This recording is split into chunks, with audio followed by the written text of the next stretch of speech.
My first real drone was the Mini 2. Back then, it was the entry-level pick. Small sensor, no omnidirectional obstacle avoidance, no HDR, basic battery life. But it was simple, it was affordable, and it worked. The Mini line didn't stay there. Bigger sensors, more obstacle avoidance, more features, and a higher price tag every generation. That gap opened the door for competitors like Potensic with the Atom 2 S DJI noticed. The Lito one is their answer. This is part 1.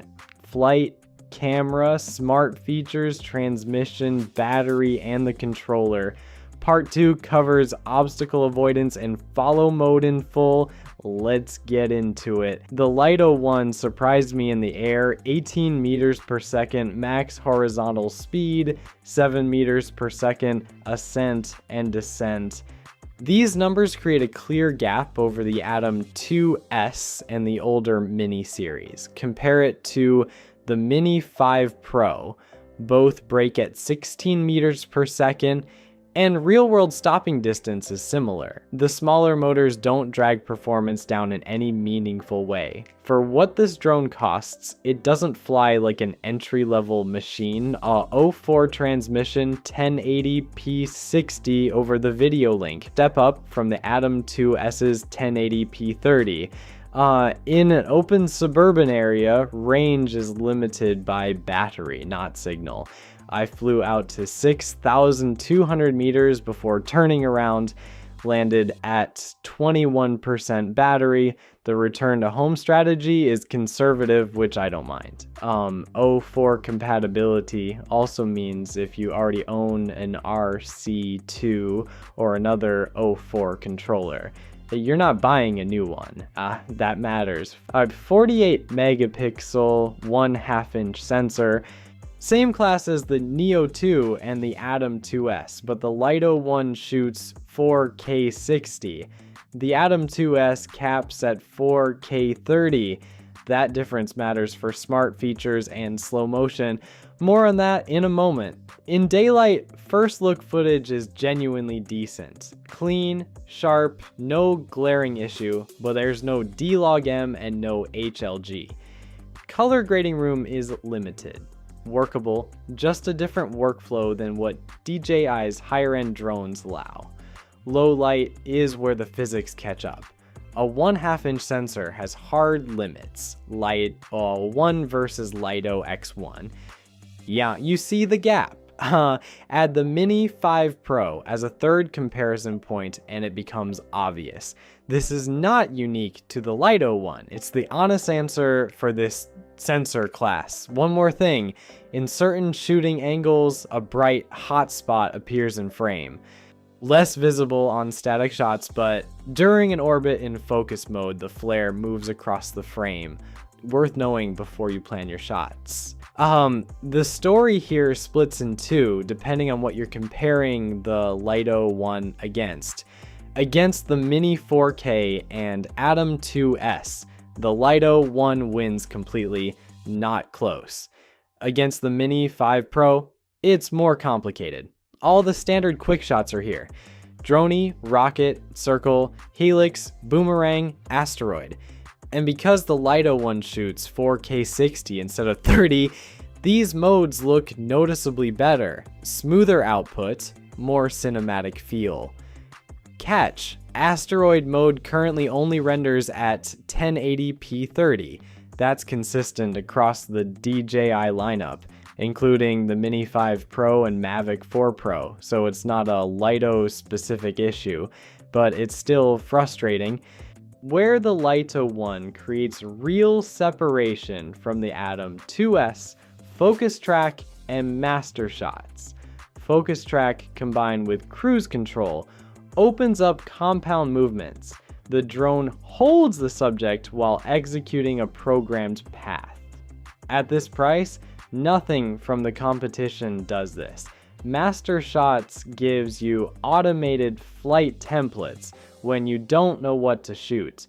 The output files are also split into individual clips, so they work in mobile editing apps without workarounds. Focus mode itself is smoother than older minis. The transition from image tracking to position lock is more fluid. DJI clearly prioritized this, and it shows.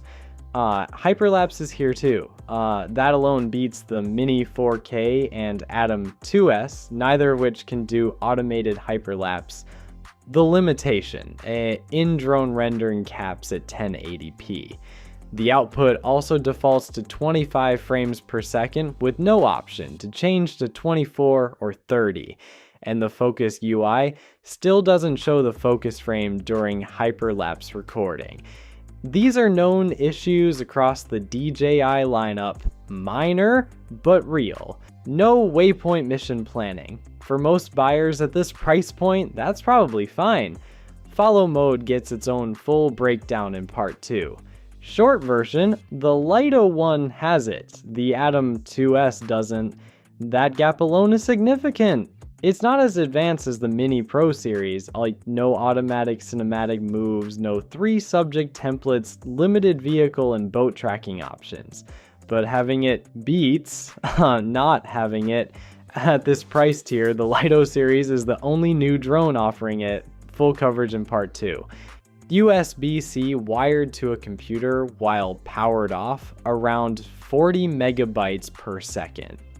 Phone quick transfer, around 50 megabytes per second, which is slightly faster than wired. Both are adequate for this drone's footage. The charging hub has a small panel that fits 3 extra memory cards, practical for some, unused by most. The bigger issue, no internal storage. Every shot goes to a micro SD card, no fallback. If you forget the card, you're not recording. The Lido X1 and Mini 5 Pro both include 42 gigabytes of internal storage. Once you've flown with that, going back feels like a step down. The Lido one doesn't have that safety net, I'll be direct. The standard combo comes with the RCN3 phone clip controller. On my old Lightning port iPhone, the connection dropped intermittently. Since switching to a USB-C phone, that problem is gone, so the issue appears to be Lightning specific, but even with a stable connection, the RCN3 falls short of the RC2 in every other way, like rougher joystick feel, no scroll wheel, no separate photo and video buttons after flying with an RC2. Switching back to the RCN3 creates friction every single time. I understand cost control, but Potensic ships a better controller in a cheaper package. Like at some point, that stops being a cost decision. You know, if you're buying the Lido one, I'd seriously consider the RC2 combo instead. Pay close attention here because of some very deliberate choices. Lido 1 standard battery, 2,590 milliampere hours, 18.96 watt hours, Mini 4. Pro standard battery, 2,590 milliampere hours, 18.96 watt hours. Lito X1 standard battery, 2,788 milliampere hours, 19.21 watt hours. Mini 5 Pro standard battery, 2,788 milliampere hours, 19.21 watt hours. Same capacity, matching watt hours, but the Lido battery and Mini battery are not compatible. The connector is the same, the slot shape is different, they don't fit. Draw your own conclusions about why.